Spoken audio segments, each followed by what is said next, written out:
Hola amigos, buenos días, bienvenidos a La Palestra, el espacio de ustedes para reflexionar sobre los grandes temas nacionales. El día de hoy vamos a tener un invitado de superlujo, tenemos un joven talento mexicano, un gran músico. Él es Rodrigo Cadet Díaz, egresado de la Escuela Superior de Música, director huésped de la Orquesta Sinfónica del Instituto Politécnico Nacional, director de la Orquesta Filarmónica de Sonora, director de la Orquesta de Cámara de Bellas Artes, un virtuoso, les digo, y talento para la dirección musical. Aparte de que él tiene sus propias composiciones. Y bueno, al ratito platicaremos un poco más acerca de tu carrera, Rodrigo, si así tú lo consideras. El tema de hoy, amigos, estamos en La Palestra con Rodrigo Cadet Díaz, es la música y la pandemia. Pero antes quisiéramos que tú nos introdujeras al mundo de la música. ¿Qué es para ti la música? Bueno, pues mucho gusto de estar aquí con ustedes en este programa. Pues para mí la música es una forma de vida. Realmente empecé chico, como por ahí de los 8 años, y a partir de ahí comenzó pues toda una historia que pues no ha terminado y se sigue escribiendo. Eh, as- Digo que es una forma de vida porque implica muchas cosas. Ser artista implica renunciar a, a mucho, pero también te nutre de otras partes, sobre todo porque implica mucho tiempo, ¿no? A veces cuestiones que son muy naturales como reuniones familiares o ocupar tiempo con los amigos, pues uno tiene que estarlo ocupando, estudiando y preparándose porque pues es lo que requiere la música, ¿no? Pero con el tiempo se vuelve parte de tu vida. Y ya afortunadamente con la construcción del tiempo, poco a poco, en mi caso que estudié composición y dirección orquestal, pues poco a poco van surgiendo más oportunidades que te van abriendo nuevas puertas. Entonces ahí pues uno se empieza a desarrollar más.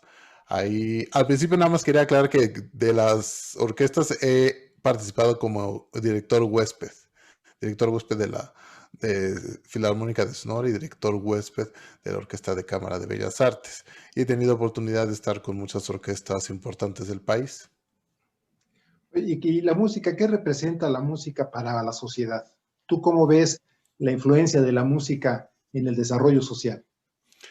Pues yo creo que es fundamental, o sea, hay veces que no nos damos cuenta, pero gran parte de la música que, que conocemos, por ejemplo, en el área de la música académica, surge de la música religiosa, es decir, la música como una experiencia ritual ha estado siempre presente en la vida del ser humano, desde inicios de los tiempos en donde se juntaban personas y a partir de tocar tambores y hacer cantos, se tenía una experiencia ritual hasta cuestiones ya propiamente enfocadas en la religión, en el rito católico o en todos los ritos que existen. Todas las músicas, más bien todas las religiones del mundo, o la mayor parte al menos, siempre acompañan sus ritos de música. Entonces la música está presente siempre en una parte, digamos, espiritual, metafísica, si uno lo quiere expresar de esa manera, y no podemos alejarnos de ella, siempre ha estado ahí, y aunque hoy en día disminuye el porcentaje de personas que siguen siendo religiosas, la música está ahí, no nos podemos imaginar ningún momento sin música, sobre todo porque parte del desarrollo en el siglo XX y XXI ha hecho que la música esté en todos lados. La escuchamos en los centros comerciales, en los elevadores, en la radio, en los comerciales también. Todo tiene una parte musical que lo único que revela es esta parte fundamental que es la música para el ser humano. No nos podemos imaginar una existencia del ser humano sin la música. Es más, podríamos decir que la música es propia y natural a la experiencia humana. Y bueno, también a la música ha tenido sus movimientos que acompañan también a movimientos sociales, ¿no? Los grandes festivales como Woodstock, Avándaro en México, donde de alguna manera también la música sirvió como una expresión de rebeldía de la juventud. ¿Tú consideras que sigue teniendo ese papel la música? ¿Acompaña los movimientos sociales? Pues yo creo que la música es una fuerza tan grande que siempre puede tener distintos significados. O sea, la música como mencioné antes, como fuerza espiritual, siempre ha existido, pero lo que mencionas es muy interesante. La música como estandarte de causas sociales también ha estado muy presente y por ejemplo, en Latinoamérica hubo todo este movimiento de la canción latinoamericana que surgió por ahí de los 70s, que fue importantísimo, ¿no? O sea, que buscaba reflejar esta época tan dura que se estaba viviendo de las dictaduras en muchos países en América Latina y que grandes cantautores se levantaron la cara y que algunos de ellos, como Víctor Jara, terminaron siendo brutalmente asesinados, ¿no? Entonces, totalmente, la música, lo que es, yo lo pienso más como una fuerza. Entonces, se puede utilizar con distintos fines, ya sean religiosos, para defender causas sociales. También, también hay música de propaganda, ¿no? O sea, como un poco hacían los nazis en su momento con la música de Beethoven o la música de Wagner. La música es tan fuerte y tiene una influencia que puede ser tan seductora que se ha prestado a distintos fines. Entonces es muy interesante analizar la sociología de la música, porque efectivamente tú escuchando la música de una época, escuchando sus autores, puedes rastrear también movimientos sociales y siempre va a la par, ¿no? Nunca está separada la expresión artística musical de la historia que la genera. Sí, me recordaste en los 70 la música de protesta que se le llamó, ¿no? Y también este movimiento cubano que hubo, el de Pablo Milanés y todo ese movimiento. Eh, y efectivamente, como tú bien lo dices, la música ha acompañado mucho a la sociedad. Hoy vivimos una etapa muy importante del desarrollo social con la pandemia. Esta, esta enfermedad, esta, pues sí, terrible enfermedad que ha causado tantos muertos en el mundo, también ha transformado la conducta humana, ha creado nuevas formas de convivencia social, el aislamiento obligado nos ha hecho que recurramos mucho a la tecnología. Empezamos por la educación a distancia, en el caso de la música, los conciertos también por alguna plataforma, ya no de manera presencial, ya no hay reuniones sociales masivas. ¿Cómo ha afectado la pandemia a la música? Pues lo ha complicado todo. De entrada, ha habido ya distintas etapas en la pandemia en función de qué tanto ha mejorado relativamente, pero digamos que los primeros 7, 8 meses que comenzó el confinamiento, pues sí, a nosotros nos pegó mucho porque ya nosotros dependemos, las artes escénicas dependemos del contacto entre nosotros para ensayar y del contacto en un escenario con el público. Entonces, de entrada, pues esa fue una limitante porque a partir de la pandemia se limitó el contacto y entonces ya no pudimos ensayar. Los conciertos que teníamos programados se cancelaron y entonces pues vino esa otra problemática de que hay muchos músicos pues que somos, pues que vivimos de los conciertos que damos, ¿no? Entonces, pues viene esa problemática de que si no tienes conciertos, pues entonces no tienes ingresos. Entonces, ese de entrada fue un gran problema. La parte pedagógica, es decir, de clases, digamos que se adaptó un poco como en la educación básica, que a partir de las herramientas tecnológicas se pudo continuar con la parte de la enseñanza musical, utilizando las plataformas, independientemente de cuál sea, de videoconferencia. Lo cual de todas maneras es difícil, porque como está esta cuestión del desfase, pues siempre es un poco incómodo y es muy cansado seguir dando las clases de música en particular, porque por ejemplo con los alumnos tienes que estar muy atento pidiéndoles que cambien su cámara para encontrar el ángulo adecuado y ver si están tocando correctamente y darles un feedback, y si de repente hay un retraso, no escuchaste bien, les tienes que decir que repitan por favor. Entonces tiene sus nuevas complicaciones, pero afortunadamente creo que el poder seguir con clases en línea ayudó a muchos colegas, no solo del mundo de la música, sino de las artes en general, a poder seguir teniendo ingresos en vista de que la parte performática pues se vio totalmente limitada. Ya cuando mejoraban las cosas y digamos que se empezaron a abrir opciones de streaming a partir de distintas plataformas en donde tú podías recolectar un boletaje y se abrió esa otra opción, aunque no ha pegado del todo, ¿eh? Mucho se empezó a hacer hacia el lado gratuito, que todos empezaron a volcarse hacia Facebook o hacia Instagram para mostrar lo que estaban haciendo, pero de repente hubo una sobreoferta y entonces digamos que pues el público no sabe qué hacer con tanta información. Ya de ahí poco a poco se ha ido depurando y hay nuevas opciones de streaming, que se están haciendo conciertos y se están transmitiendo. En un principio fueron gratuitos, pero ahora ya se está buscando a través de distintos servicios cobrar este tipo de transmisiones. Pero es difícil, por ejemplo, en mi rama que trabajo con ensambles grandes, con orquestas y con coros, es muy difícil porque, o sea, aunque hagas un streaming, si vas a hacer un streaming de un ensamble que está tocando en vivo, a fuerzas te tienes que juntar. Entonces, pues tienes que hacerlo con todas las medidas y una distancia muy grande. Entonces, pues sí lo ha venido a mover todo. Ya después que mejoraron por ahí de diciembre las cuestiones con la pandemia, pues empezaron a juntar algunas agrupaciones para hacer ya conciertos presenciales y pues sí fue muy diferente porque digamos que si en una orquesta tú tienes aproximadamente entre 60 y 80 músicos, pues se redujo como a un porcentaje de entre 5 y 15. Entonces se buscó música de cámara, música para ensambles pequeños que pudieran colocarse de tal manera que se respetaran todas las medidas de la sana distancia.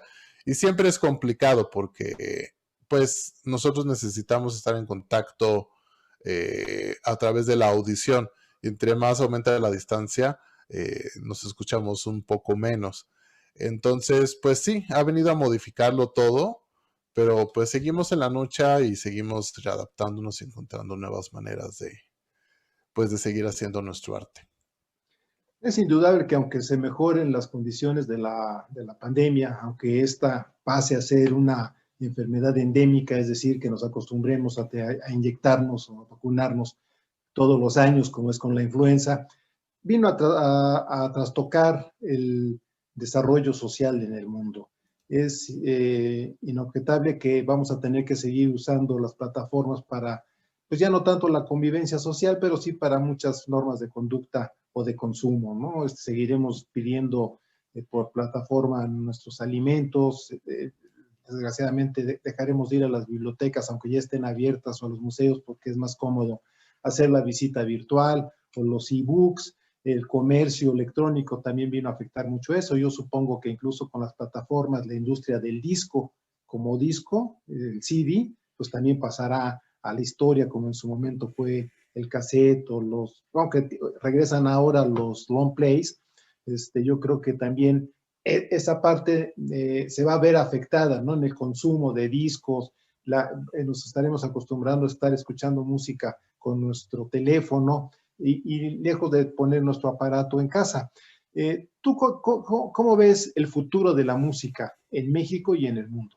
¿Tú crees que realmente van a regresar ustedes a los grandes conciertos o la gente ya se acostumbrará a este tipo de música a distancia? Pues yo creo que es que todo depende un poco del avance de la pandemia, pero yo creo que ahorita, si ahorita se acabara o se pudiera controlar más la pandemia, sí se regresaría a los conciertos porque la gente pues no le gusta estar siempre en su casa y sí busca la convivencia y un poco lo proyecto de como lo que he visto por lo pronto aquí en México es que ahorita que relativamente han bajado los casos, que todavía no sabemos si va a haber un repunte, pues la gente ya está normal, ¿no? Buscan su convivencia, buscan sus encuentros, de tal forma que yo creo que si hoy en día se controlaba más la pandemia, sí se podría regresar a los conciertos. Obviamente hay una responsabilidad social de las empresas que coordinan o de las instituciones que coordinan los conciertos. Y sí habría que tener nuevas medidas. Un poco se hablaba en algunos países de un pasaporte de ingreso, ¿no? A eventos de que tú tienes que comprobar que estás vacunado, una especie de cartilla, cosas por el estilo. Pero yo creo que por lo pronto, hoy en día yo pienso que sí se puede seguir, sí se podría seguir la dinámica de los conciertos, obviamente, y de que la gente se congregue para escuchar música, obviamente pues respetando las medidas de sana distancia. En un panorama más oscuro, pues tal vez se tendría que empezar a pensar en conciertos en espacios abiertos, un poco como tú mencionabas, ¿no? Como Woodstock, pero con espacio y con un ingreso controlado de personas. O sea, vendría como una recuperación del espacio público, pienso yo.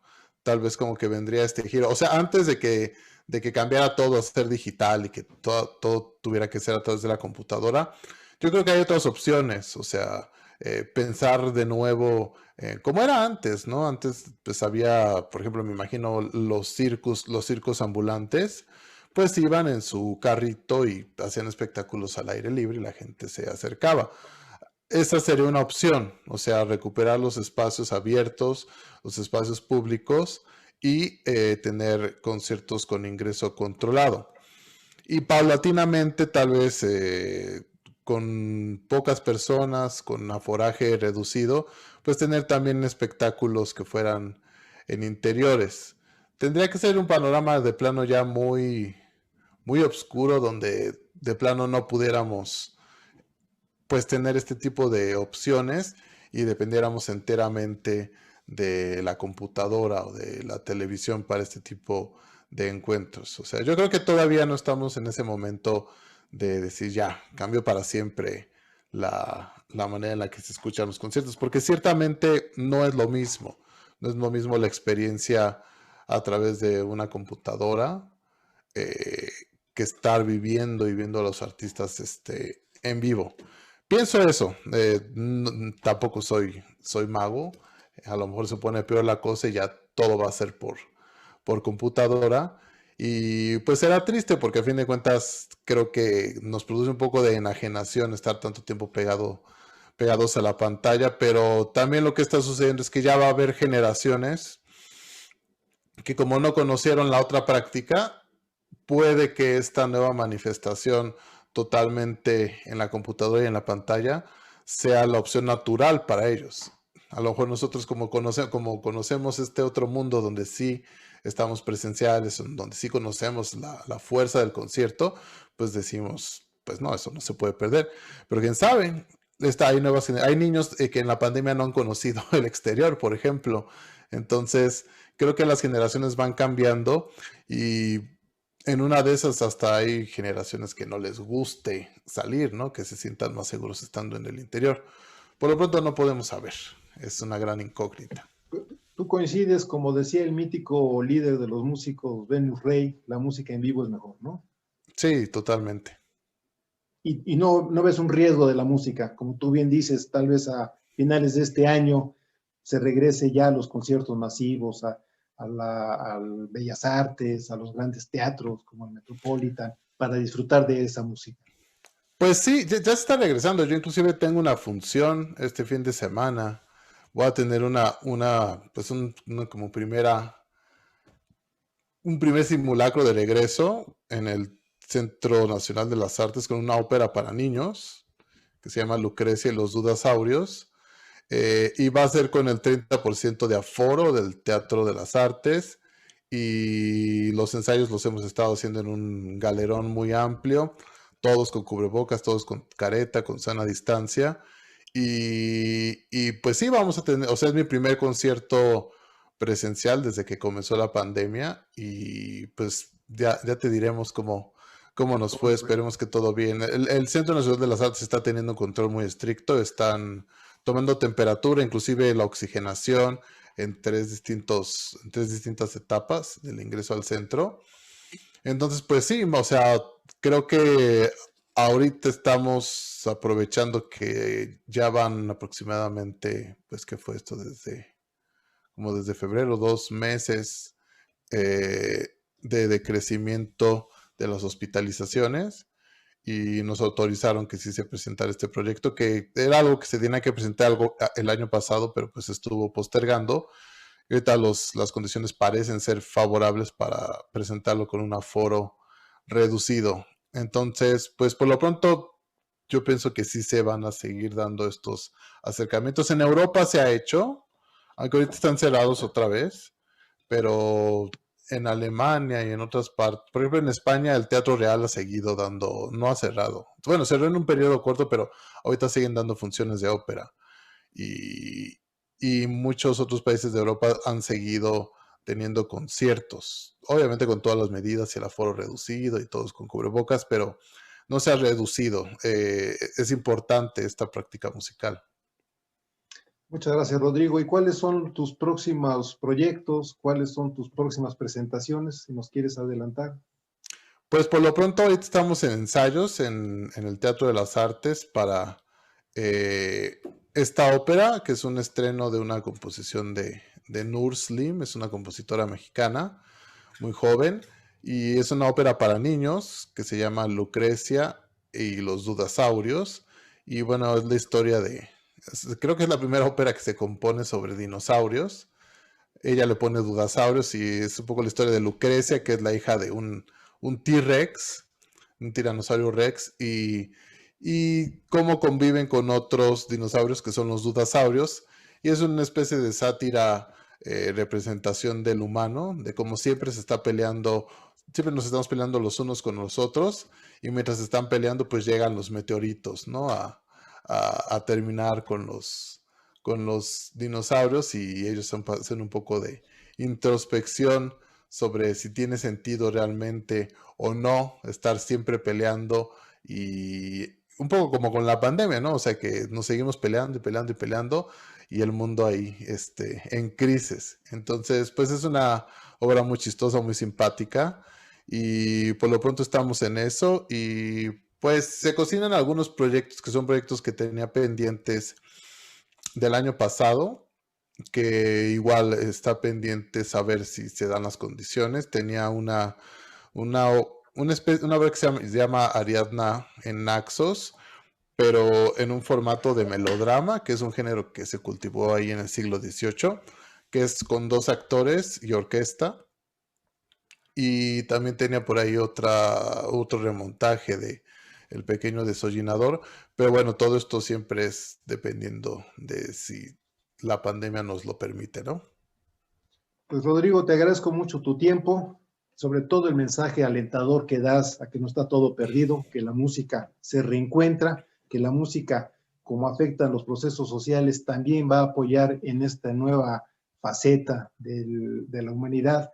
La música va a ser fundamental para que podamos salir adelante. Rodrigo, te agradezco mucho. Hoy platicamos, amigos, con Rodrigo Cadet Díaz, músico mexicano, y le recordamos que la próxima semana tenemos otro encuentro en esta La Palestra, el espacio para la reflexión de los grandes temas nacionales para usted, que es el ciudadano de la calle. Que tenga muy buen día.